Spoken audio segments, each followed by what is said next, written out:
Bismillahirrahmanirrahim. Assalamualaikum warahmatullahi wabarakatuh. Alhamdulillahi rabbil alamin.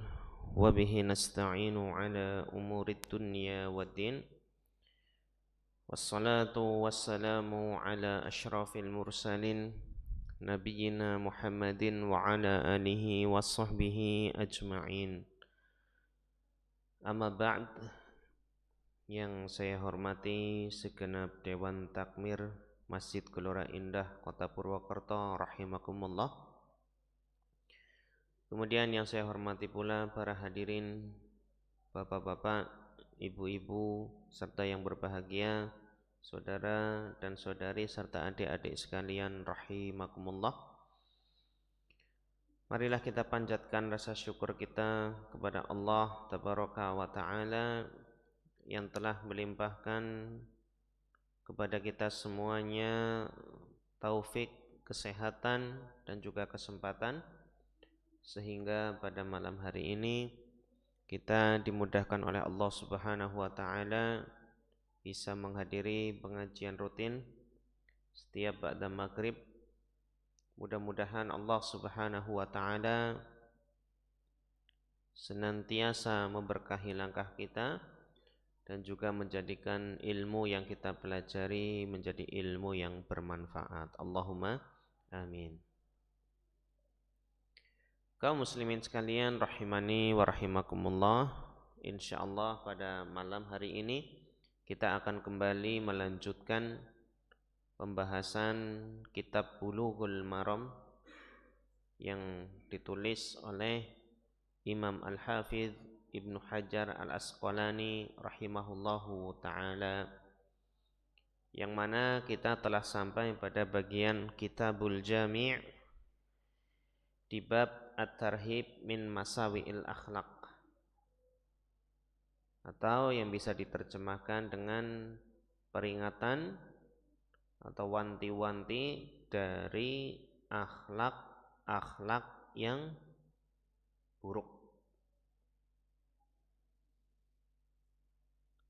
Dan insyaallah pada malam ini kita akan mengkaji bersama hadis yang ke-21 di bab peringatan dari akhlak yang buruk.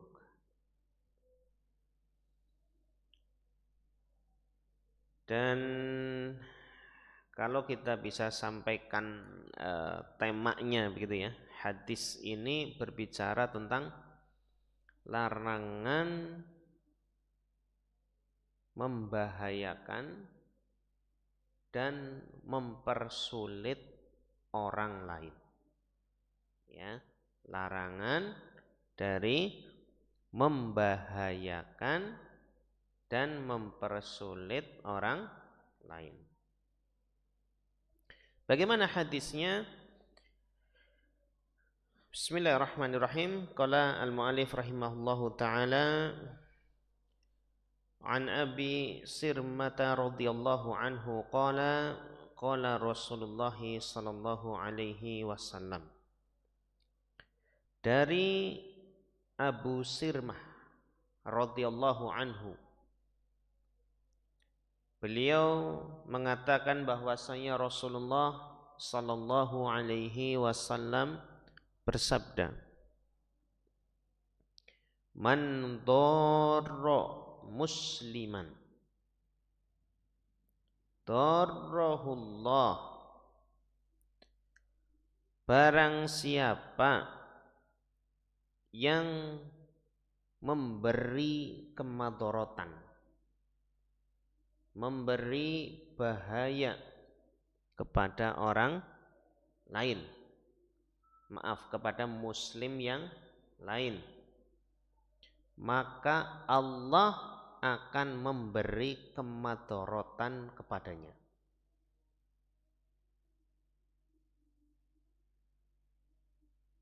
Wa man syaqqa musliman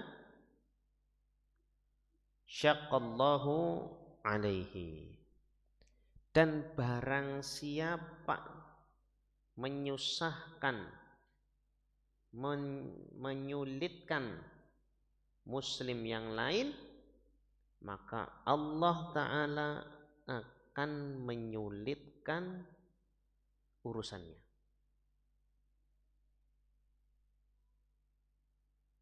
Hadis ini diriwayatkan oleh Abu Dawud dan Tirmidzi, dan Imam At-Tirmidzi mengatakan atau menilai hadis ini hasan.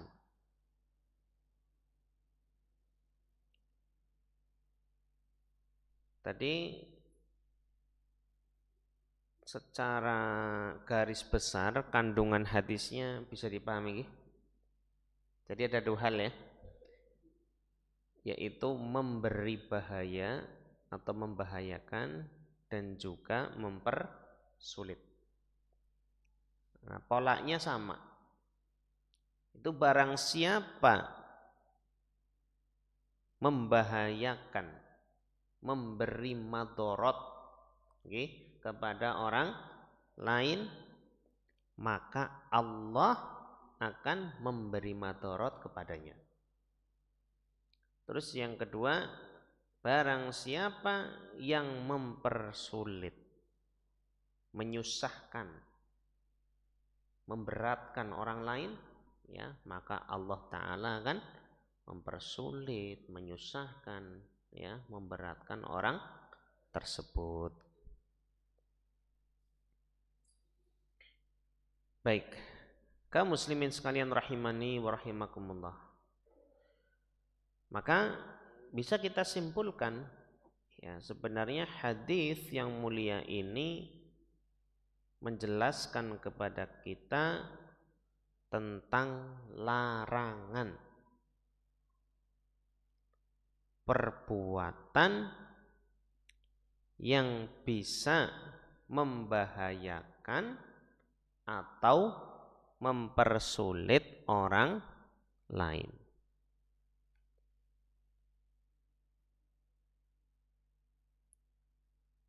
Segala hal atau perbuatan yang bisa memberikan bahaya untuk orang lain, maka itu dilarang di dalam agama kita, agama Islam.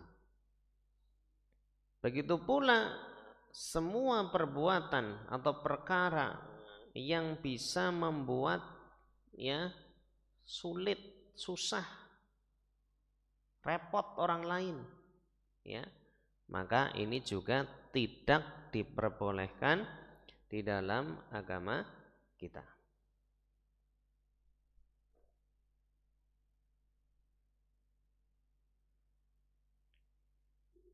Kaum muslimin sekalian rahimani wa rahimakumullah. Dan hadis ini mengandung dua kaidah atau aturan yang sangat agung di dalam agama kita.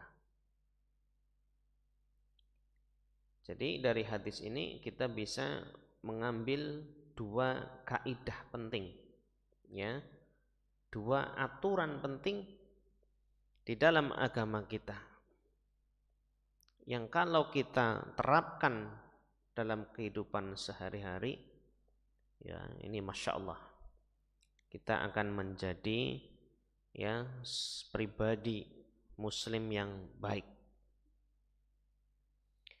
Di antaranya apa? Jadi ada dua yang akan kita sebutkan. Yang pertama adalah kaidah yang berbunyi al-jaza'u min jinsil amal. Al-jaza'u min jinsil amal.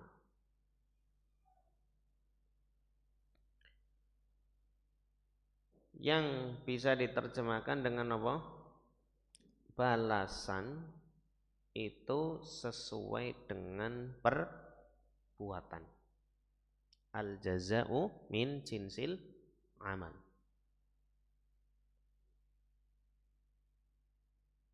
Jadi apapun yang kita kerjakan, yang kita perbuat,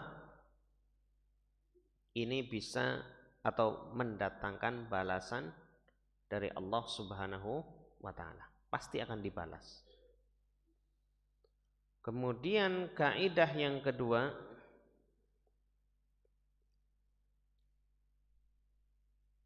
ini adalah kaidah yang diambil dari hadis atau sabda Nabi sallallahu alaihi wasallam yang berbunyi la dororo wala tiror. La dororo wala tiror. Yang artinya jangan membahayakan diri sendiri dan jangan membahayakan orang lain.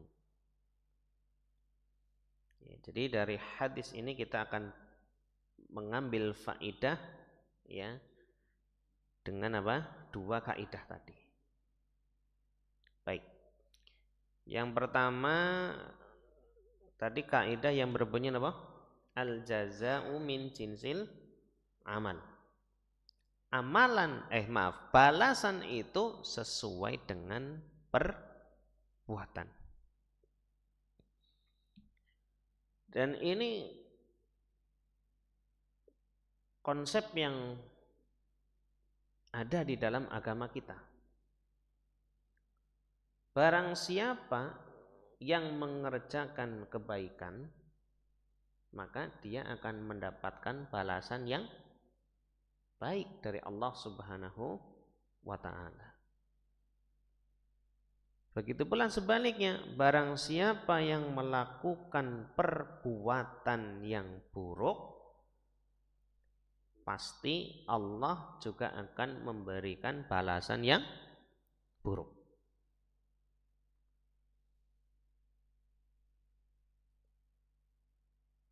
Ketika seorang hamba melakukan perbuatan yang dicintai oleh Allah Subhanahu wa taala, maka dia akan mendapatkan cintanya Allah Subhanahu wa taala.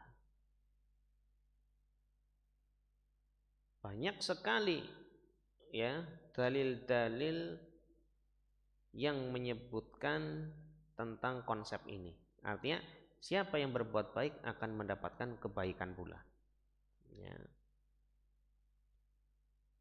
Misalnya barang siapa yang memudahkan urusan orang lain, maka Allah akan memudahkan urusannya di dunia dan di akhirat. Barang siapa yang menutupi aib orang lain, maka Allah juga akan tutupi aibnya. Barang siapa yang mengangkat kurbah, ya, kesulitan yang sangat berat ya, dari orang lain, maka Allah Ta'ala akan angkat kesulitannya pada hari kiamat. Ya, barang siapa yang misalnya gini, ada lain juga ya, barang siapa membangun masjid, ya, man bana masjidan lillah, barang siapa membangun masjid karena Allah, ya, banallahu lahu baitan fil jannah, ya, Allah juga akan membangunkan rumah baginya di surga. Ya, bahkan di dalam riwayat lain disebutkan ya, meskipun hanya sebesar sarang burung, ya, burung istilahnya kotoh gitu ya, mungkin anggaran kayaknya ya burung puyuh lah gitu. Atau lebih kecil dari itu ya, tapi tetap Allah ganti atau beri balasan dengan apa? Dibangunkan rumah di surga. Ya, jadi makna membangun masjid meskipun sebesar sarang burung, yaitu maksudnya bukan apa? Kita membangun masjid-masjidan begitu ya.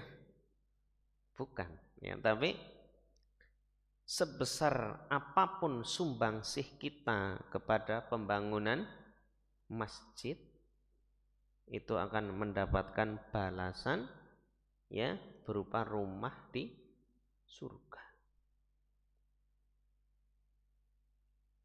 Meskipun hanya satu sak semen, meskipun hanya 1 kilogram, 1 truk ya pasir, itu mah akeh ya. 5 biji bata misalnya. Dibalas nggak sama Allah itu? Dibalas ya. Jadi jangan khawatir ya.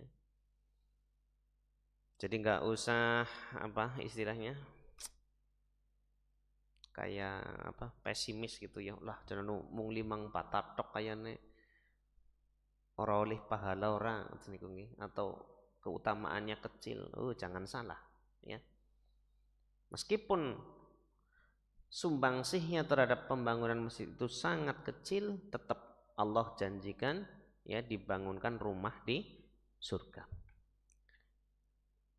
Ya, ini agak melebar, tapi intinya apa? Intinya adalah konsep al-jaza'u min jinsil amal. Ya. Tadi kita lagi bicara yang baik-baik. Ya, pasti akan mendapatkan balasan yang baik. Dan masih banyak lagi. Maka begitu pula sebaliknya, ketika ada orang yang melakukan perbuatan buruk, maka Allah Ta'ala juga akan memberi balasan yang buruk. Di antara contohnya adalah hadis yang sedang kita bahas.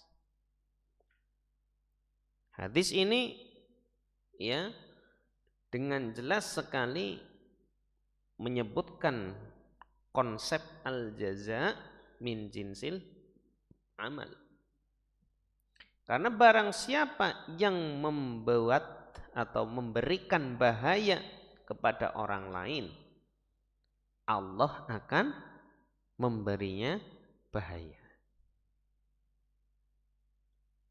Barang siapa yang menyulitkan orang lain, ya, maka Allah akan menyulitkan urusannya.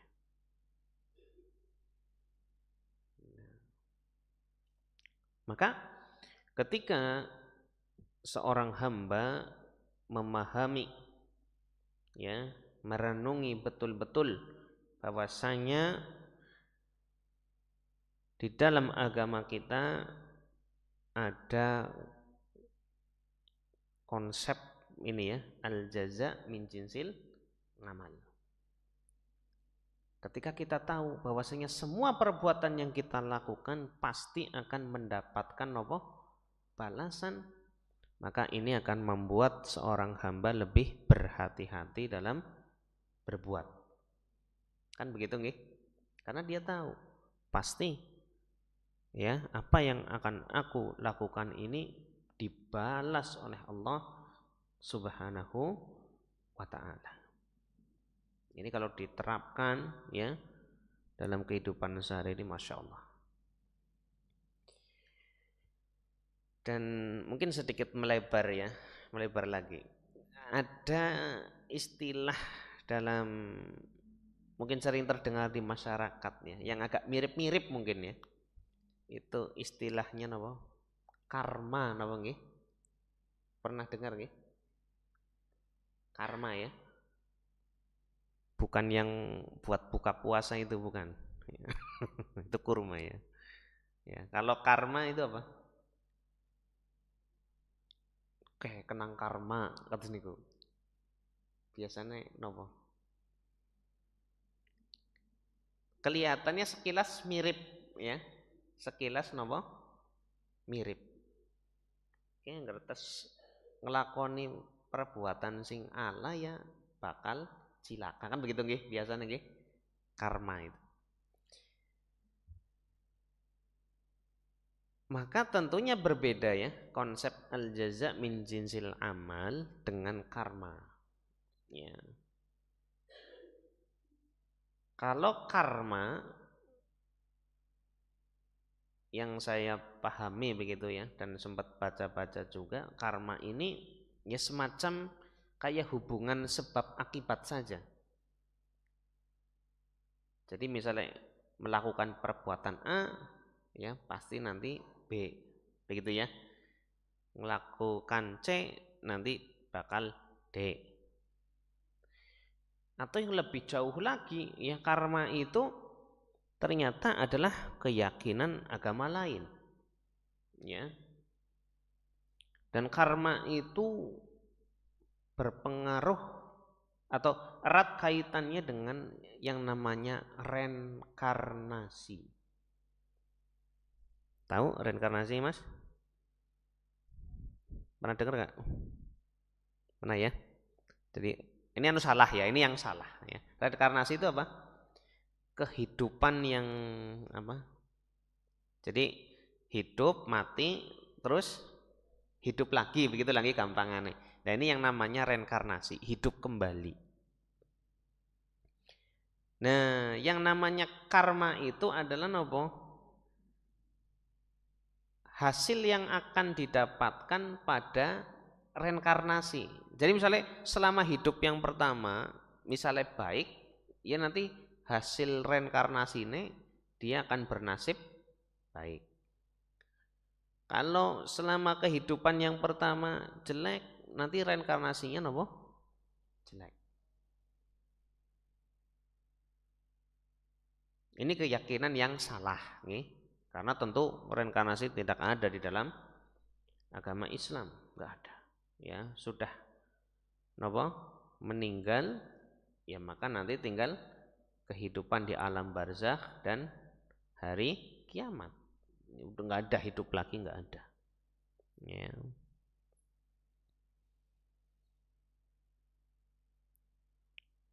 Maka jelas sekali yang namanya karma ini beda dengan konsep al-jaza' min jinsil amal.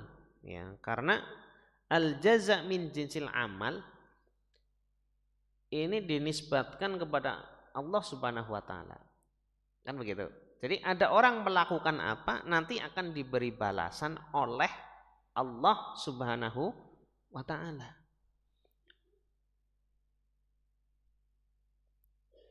Kalau karma, ya mungkin yang saya tangkap itu hanya sekedar nopo, semacam sebab akibat saja gitu, yang nggak ada sangkut pautnya dengan Allah Subhanahu wa taala. Tentu ini keliru, ya, sangat fatal. Ya. Maka alangkah baiknya kita tinggalkan istilah-istilah semacam itu nggih. Karma ya. Lebih baik ya itulah, ya balasan sesuai dengan apa? Perbuatan. Nah, kita tentunya menisbatkan balasan ini adalah sesuai kehendak Allah Subhanahu wa taala. Kemudian itu kaidah yang pertama nggih. Kemudian kaidah yang kedua adalah sebagaimana sabda Nabi sallallahu alaihi wasallam, yaitu la dororo wa la diror. Tidak boleh membahayakan diri sendiri maupun membahayakan orang lain.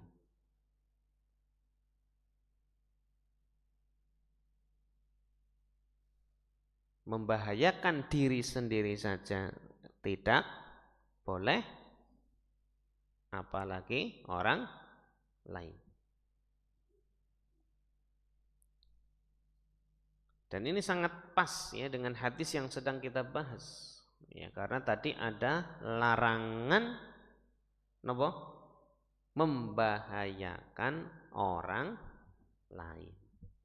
Ini ada pas di bagian la diror, ya, tidak boleh membahayakan orang lain.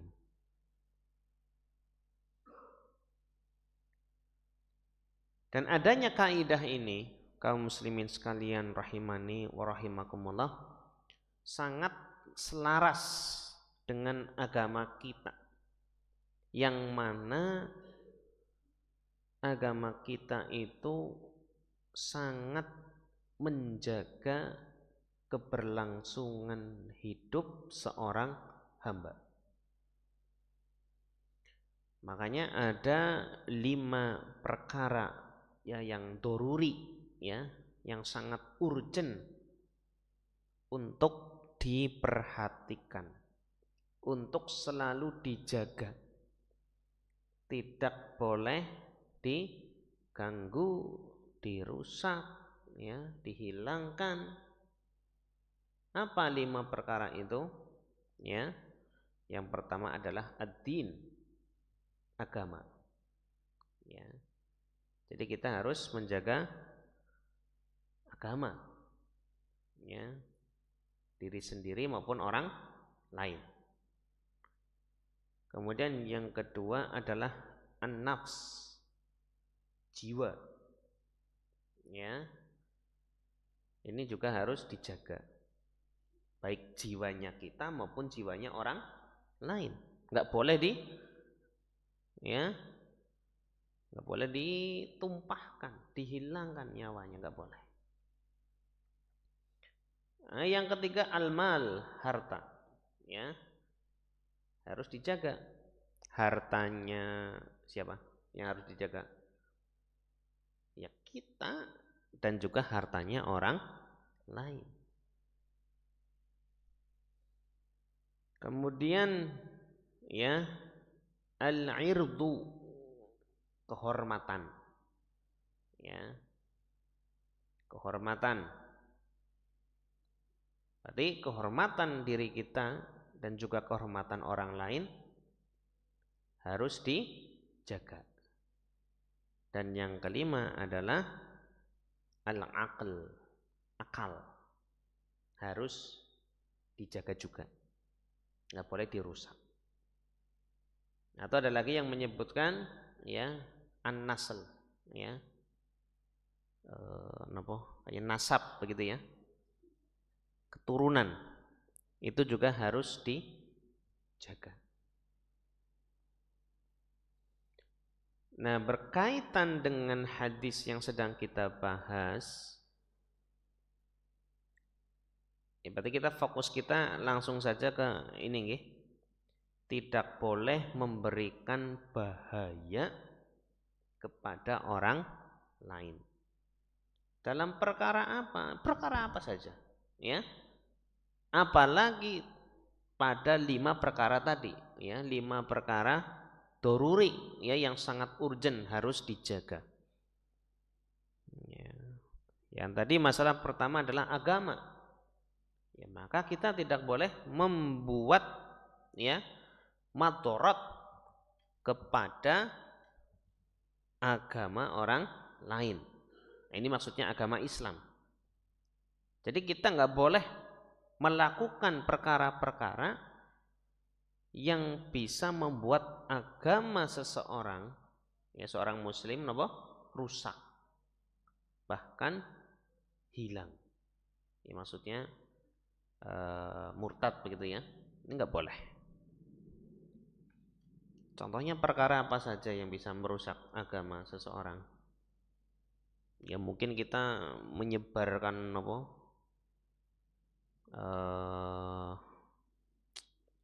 video-video gitu ya, share-sharean begitu lah nggih, yang mengandung syubhat, yang bisa merusak agama seseorang, yang menyesatkan, nggih. Ini nggak boleh. Ini tidak boleh. Atau mungkin mengajak, ya kan, perbuatan-perbuatan kemaksiatan. Terlebih lagi mengajak atau ngajari ya perbuatan-perbuatan kesyirikan, kekufuran, ya. Maka ini nggak boleh. Ya karena bisa memberi madharat pada agama seseorang.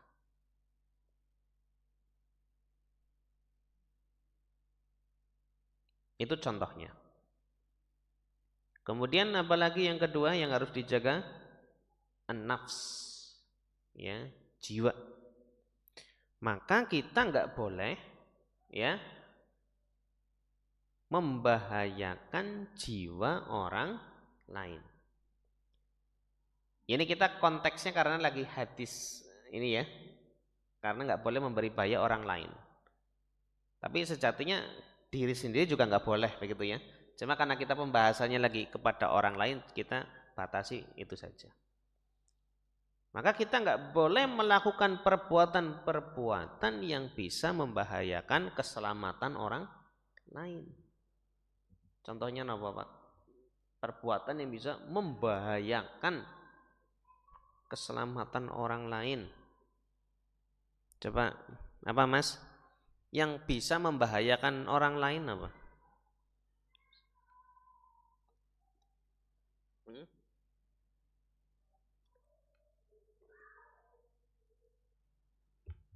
Ada nggak sih perbuatan yang membahayakan orang lain? Ada Pak ya? Saking banyaknya dan bingung. Kenapa Pak? Kenapa? Taburan.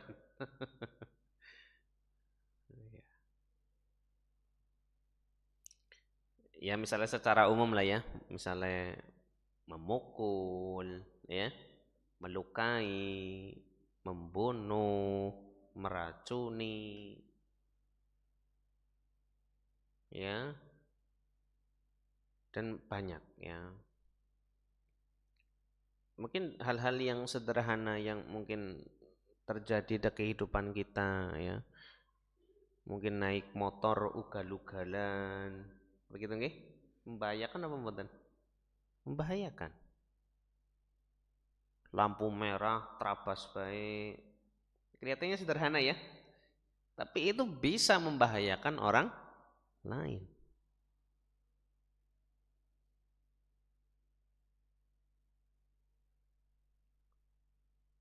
Sennya ke kiri, beloknya kemana? Ya, ini siapa biasanya? Emak-emak ya. Nah, ini hati-hati ya.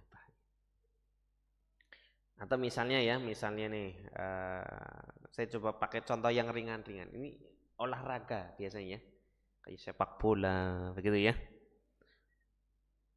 Ini rentan sekali terjadi nopo gerakan-gerakan yang membahayakan. Biasanya tersulut apa? Emosi, sliding bae sekang buri, begitu kan, nggih? Nah, ini nggak boleh, ya, nggak boleh. Sikut, nggih. Mungkin kelihatannya sederhana, mungkin pol-polon kudu sing rosak, nggak boleh, ya, nggak boleh. Ini membahayakan orang lain, ya, minimal menciderai, ini juga nggak boleh, kan membahayakan keselamatan, nggih. Itu. Kemudian di antara perkara yang tidak boleh dirusak ya atau diberi madharat berikutnya adalah al-mal. Harta. Sehingga seseorang ya seorang muslim yang baik tidak boleh ya membuat menimpakan madharat kepada harta yang dimiliki oleh orang lain. Contohnya apa? Mencuri. Terus korupsi. Terus kenapa malih? Ngutil. Nyopet.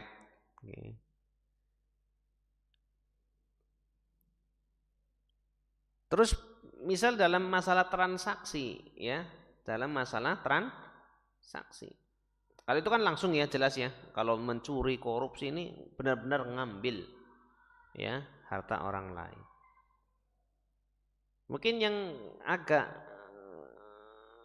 kayaknya kelihatannya nggak langsung gitu dampaknya ya. Misal pada muamalah ya. seperti transaksi ribawi, ya, itu kan utang piutang. Kemudian ada ketentuan ribanya, ini juga termasuk apa? Memberi madorot kepada harta orang. Ya, wong tadinya itu apa? Ngutangi, kan akadnya ini sebenarnya akad sosial ya, bantu membantu. Kok kemudian diberi ketentuan agar membalas dengan atau nyaur dengan apa? Jumlah yang lebih banyak, lebih besar. Zalim. Ya. Atau kemarin kita sudah pernah singgung jual beli najas, ya. Yang kong kali kong itu nggih, masih ingat ya? Ada penjual, kemudian apa? Mungkin bisa saja kong kali kong dengan si A penjualnya gitu ya, kong kali kong dengan si B, yang beli adalah C. Ketika C nawar, B ikut-ikutan apa? Nawar, biar harganya ya up ya, naik ya, sehingga nanti tertipu. Ini nggak boleh, karena ini termasuk ya membahayakan harta orang lain. Atau juga masalah ya dicontohkan para ulama wasiat, begitu ya. Orang mau meninggal memberikan wasiat yang tidak sesuai dengan aturan syariat. Contoh, misal, ya bisa memberi madorot ini wasiat orang mau meninggal itu. Misalnya kan ada ahli waris kan sudah ada ketentuannya ya di dalam syariat gitu nggih. Misalnya ini berapa, ini berapa. Kok sih siapa? Orang yang mau meninggal ini ngasih wasiat, ya. Ini ahli waris A dikasih segini, ya. Ini si B dikasih sedikit aja, misalnya gitu nggih. Nah, ini nggak boleh. Ini termasuk membahayakan harta orang lain. Karena aslinya haknya ahli waris itu kan sudah ditentukan di dalam syariat. Ketika wasiatnya orang yang mau meninggal ini apa ya bertentangan dengan syariat, tentu ini apa? Termasuk perbuatan membahayakan harta orang lain.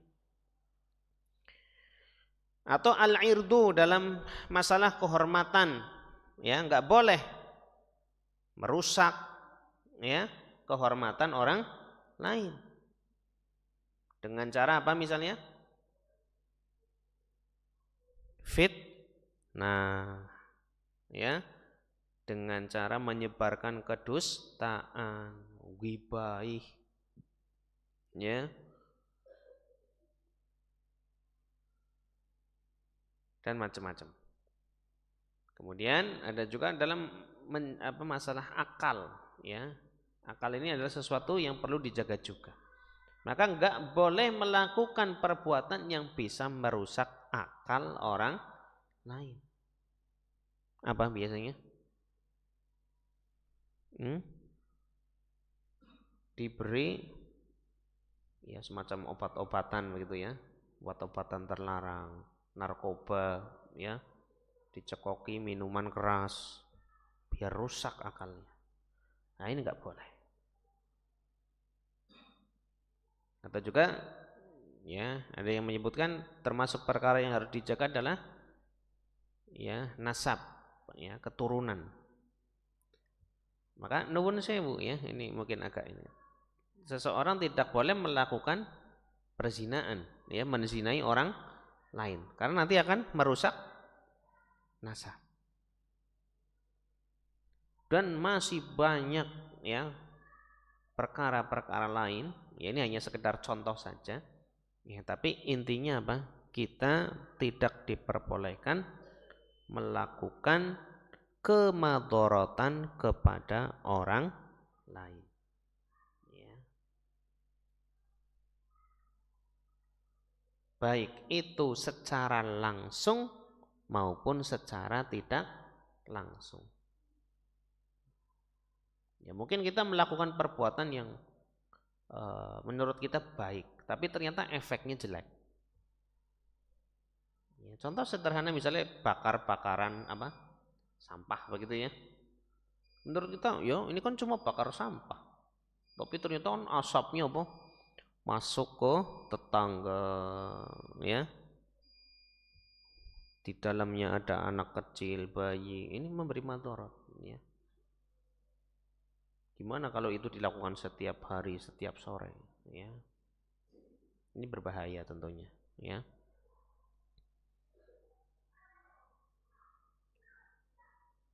Atau misalnya apa?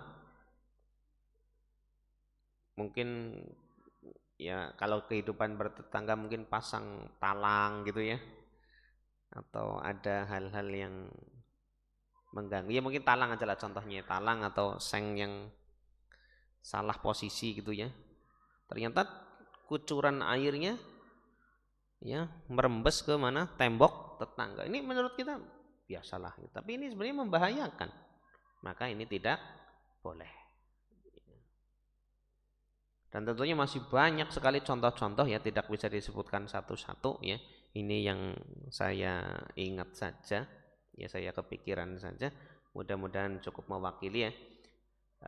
Intinya tadi ada 5 atau 6 hal yang perlu diperhatikan, perkara yang sangat urgent di dalam agama kita. Dan tentunya tidak membatasi itu, banyak lagi ya cabang-cabangnya. Intinya ya kita tidak boleh memberi bahaya atau madorot kepada orang lain. Mudah-mudahan Allah Subhanahu wa taala menjaga kita dari akhlak buruk, yaitu memberi madorot kepada orang lain, dan mudah-mudahan Allah taala senantiasa menghiasi kita semuanya dengan akhlak yang mulia. Allahumma amin. Demikian, mohon maaf atas segala kekurangan dan kesalahan. Terima kasih atas perhatiannya. Jazakumullahu khairan. Kita tutup dengan doa kafaratil majlis. Subhanakallahumma wa bihamdika asyhadu an la ilaha illa anta astaghfiruka wa atubu ilaik.